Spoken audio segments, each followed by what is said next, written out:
ಆನ್ಲೈನಲ್ಲಿ ಬುಕ್ಕಿಂಗ್ ಮಾಡಿದ್ದಾರೆ, ದುಡ್ಡು ಕಟ್ಟಿದ್ದಾರೆ, ಎಲ್ಲ ಆಗಿದೆ. 3 ದಿನ ಆಯ್ತಂತೆ ಡೆಲಿವರಿ ಸಿಗದೆ ಪರದಾಡ್ತಾ ಇದ್ದಾರೆ. ಜಸ್ಟ್ ಇಮ್ಯಾಜಿನ್ ಮಾಡ್ಕೊಳ್ಳಿ, ಹಿಂದೆ ಆಗ್ತಾ ಇದ್ದಂಥ ಪರಿಸ್ಥಿತಿ. ಬುಕ್ ಮಾಡಿದರೆ 1 ವಾರ, 10 ದಿನ, 15 ದಿನ ಆದರೂ ಕೂಡ ಸಿಲಿಂಡರ್ಗಳು ಬರ್ತಾ ಇರಲಿಲ್ಲ. ಅವಾಗ ಬರ್ತಾ ಇರಲಿಲ್ಲ. ಅವಾಗ ಏನು ಮಾಡ್ತಾ ಇದ್ರಿ? ಹಿಂದೆ ಆಗ್ತಿತ್ತು, ನಾನು ನೋಡಿದ್ದೀನಿ, ಹಿಂದೆ ಆಗ್ತಿತ್ತು. ಬುಕ್ ಮಾಡಿ ಆಗಿ 1 ವಾರದ ಮೇಲೆ ನಿಮಗೆ ಸಿಲಿಂಡರ್ಗಳು ಬರ್ತಾ ಇತ್ತು. ಈಗ ಬುಕ್ ಮಾಡಿದ ತಕ್ಷಣ ಮಾರನೇ ದಿನನೇ ಬರ್ತಾ ಇತ್ತು. ಈಗ 3 ದಿನ ಆಯ್ತಂತೆ ಬಂದಿಲ್ಲ. ಪಾಪ ಅವರು ಕೂಡ ಗೋಳೋ ಅಂತಿದ್ದಾರೆ. 10ನೇ ತಾರೀಕಿಂದನೂ ಬುಕ್ ಮಾಡಿದ್ದೀವಿ. ಬುಕ್ ಮಾಡಿರೂ ಅದು ಚೆಕ್ದು ನಂಬರ್ ಅಂತ ಒಂದು ಸತಿ ಬರ್ತದೆ, ಒಂದು ಸತಿ ರಿಂಗಾಗಿ ಹಂಗೆ ಕಟ್ಟಾಗೋತದೆ. ಅದು ಬುಕ್ ಆದ ತಕ್ಷಣ ಹಿಂದೆಲೇ ಮೆಸೇಜ್ ಬರೋದು. ಇವಾಗ ಮೆಸೇಜ್ ಬರ್ತಾ ಇಲ್ಲ ನಮಗೆ. ಇವಾಗ 1 ವಾರದಿಂದನೂ ನಾವು ಹೋಟ್ಲಲ್ಲೇ ತಿಂತಾ ಇರೋದು. ಇವಾಗ ಬರೋದು 1 ವಾರ ಅಂತಾರೆ. ಈಗ 1 ವಾರದ ತನಕ ಸಿಲಿಂಡ್ರ್ ಕಾಸು ಅಲ್ಲೇ ಖಾಲಿ ಆಗ್ತೈತಿ ಹೋಟ್ಲಾಗ ತಿನ್ಕೊಂಡು. ಹೋಟ್ಲುಗಳಲ್ಲಿ ಗ್ಯಾಸ್ ಕೊಟ್ಟರೆ ತಾನೇ ಅವರು ಹೋಟ್ಲಲ್ಲೂ ಕೊಡೋದು. ಏನು ತಿಂದು ನಾವು ಜೀವನ ಮಾಡೋಣ? ಮನೆಯವ್ರಿಗೂ ಅವ್ರಿಗೂ ಹುಷಾರಿಲ್ಲ, ನಾವು ಒಬ್ಬರೇ ಕೆಲಸಕ್ಕೆ ಹೋಗೋದು. ಇವಾಗ ಸಿಲಿಂಡ್ರೇ ಇಲ್ಲ ಅಂದ್ರೆ ನಾವು ಇನ್ನೇನು ತಿನ್ಕೊಂಡು ಹೋಗೋಣ? ಹೋಟೆಲ್ ಊಟ ಅಂದರೆ ಒಂದು ಅನ್ನ ಸಾಂಬಾರು ಅಂದರೆ 40 ರೂಪಾಯಿ ಇಬ್ಬರಿಗೆ. ನಾವು ಗಂಡ ಹೆಂಡತಿ ಇಬ್ಬರಿದ್ದೀವಿ. ಒಂದು ಟೈಮಿಗೆ 100 ರೂಪಾಯಿ ಬೇಕು. ಮಧ್ಯಾಹ್ನ ಊಟಕ್ಕೆ 80 ರೂಪಾಯಿ ಆಗ್ತದೆ. ಬೆಳಗ್ಗೆ ಒಂದು 50 ರೂಪಾಯಿದು ತಂದು ತಿಂಡಿ ಮಾಡ್ಕೊತೀವಿ. ತಿರುಗಿ ನೈಟ್ ಒಂದು 100 ರೂಪಾಯಿ ಆಗುತ್ತೆ. 10ನೇ ತಾರೀಕಿಂದನೂ ಬುಕ್ ಮಾಡಿದ್ದೀವಿ. ಬುಕ್ ಮಾಡಿರೂ ಅದು ಚೆಕ್ದು ನಂಬರ್ ಅಂತ ಒಂದು ಸತಿ ಬರ್ತದೆ, ಒಂದು ಸತಿ ರಿಂಗಾಗಿ ಹಂಗೆ ಕಟ್ಟಾಗೋತದೆ. ಅದು ಬುಕ್ ಆದ ತಕ್ಷಣ ಹಿಂದೆಲೇ ಮೆಸೇಜ್ ಬರೋದು. ಇವಾಗ ಮೆಸೇಜ್ ಬರ್ತಾ ಇಲ್ಲ ನಮಗೆ.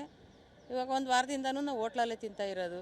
ಇವಾಗ ಬರೋದು ಬೆಂಗಳೂರಿನಲ್ಲಿ ಈಗ ಗ್ಯಾಸ್ ಗಂಡಾಂತರ, ಗೃಹ ಬಳಕೆಯ ಸಿಲಿಂಡರ್ ಕೂಡ ಸಿಗದೆ ಜನರ ಪರದಾಟ. ಗ್ಯಾಸ್ ಏಜೆನ್ಸಿಯ ಮುಂಭಾಗ ಜನ ಗಲಾಟೆ ಮಾಡಿ ಆಕ್ರೋಶವನ್ನು ಹೊರಹಾಕ್ತಾ ಇದ್ದಾರೆ.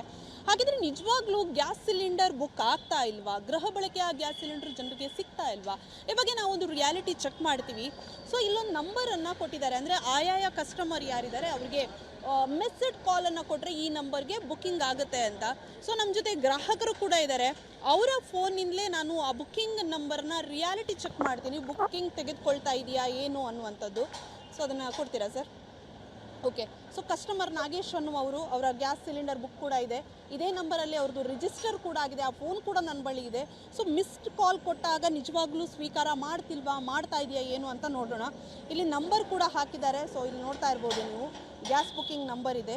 ಸೊ 84549555 ಇದೆ. ಸೊ ಈ ನಂಬರ್ ಏನಿದೆ ಅದು, ಜೊತೆಗೆ ಇದು ರಿಜಿಸ್ಟರ್ಡ್ ಆಗಿರುವಂತಹ ಫೋನ್ ನಂಬರ್ ಇರುವಂತಹ ಮೊಬೈಲ್ ಕೂಡ. ಸೊ ಏನಾಗುತ್ತೆ, ಯಾವ ರೀತಿ ರೆಸ್ಪಾಂಡ್ ಕೊಡ್ತಾರೆ ಏನು ಅಂತ ನೋಡೋಣ. ನೋಡಿ, ಇಲ್ಲೂ ಕೂಡ ರೆಸ್ಪಾಂಡ್ ಇಲ್ಲ. ಅಂದರೆ ಮಿಸ್ಡ್ ಕಾಲ್ ಕೊಟ್ಟಾಗ ಸಾಮಾನ್ಯವಾಗಿ ಅವ್ರಿಗೆ ಬುಕ್ಕಿಂಗ್ ಆಗ್ತಾ ಇತ್ತು, OTP ಬರ್ತಾ ಇತ್ತು. ಬಟ್ ಈಗ ಯಾವುದೇ ರೀತಿ ರೆಸ್ಪಾಂಡ್ ಇಲ್ಲ, ಅಂದರೆ ಮಿಸ್ ಕಾಲ್ ಹೋಗ್ತಾನೆ ಇಲ್ಲ. ಸೊ ಇದರಿಂದ ಜನ ಆಕ್ರೋಶಗೊಳ್ತಾ ಇರೋದು. ನಾವು ಸಾಕಷ್ಟು ಸಲ ಟ್ರೈ ಮಾಡ್ತಾ ಇದ್ದೀವಿ. ನೋಡಿ, ಮತ್ತೊಮ್ಮೆ ನಾನು ಟ್ರೈ ಮಾಡ್ತೀನಿ.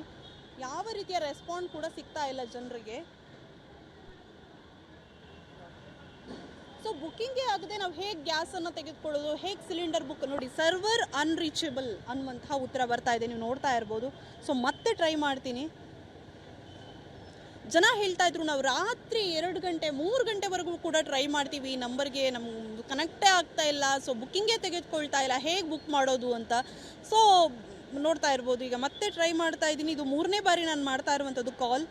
ಸೊ ಮಿಸ್ ಕಾಲ್ ಕೊಟ್ಟ ತಕ್ಷಣ ಬುಕ್ ಆಗುತ್ತೆ. ನೋಡಿ, ಇಲ್ಲೂ ಕೂಡ ಸರ್ವರ್ ಅನ್ರೀಚಬಲ್ ಅನ್ನುವಂಥದ್ದನ್ನು ಕೊಡ್ತಾ ಇದ್ದಾರೆ. ಸೊ ಕಸ್ಟಮರ್ ಫೋನಿಂದ ಮಾಡಿದಾಗ ಈ ರೀತಿ ಸಾರ್ವಜನಿಕರಿಗೆ ಸತತವಾಗಿ ಕರೆಯನ್ನು ಮಾಡ್ತಾನೆ ಇರ್ತಾರೆ. ಸೊ ಮಾತಾಡ್ಸೋಣ ಸರ್. ಇವಾಗ ಎಷ್ಟು ದಿನದಿಂದ ಬುಕ್ ಮಾಡ್ತಾ ಇದ್ರಿ? ಇದೇ ಥರ 3 ದಿವಸದಿಂದ ಇದೇ ಬುಕ್ ಮಾಡ್ತಾ ಇದ್ದೀವಿ ಮೇಡಮ್.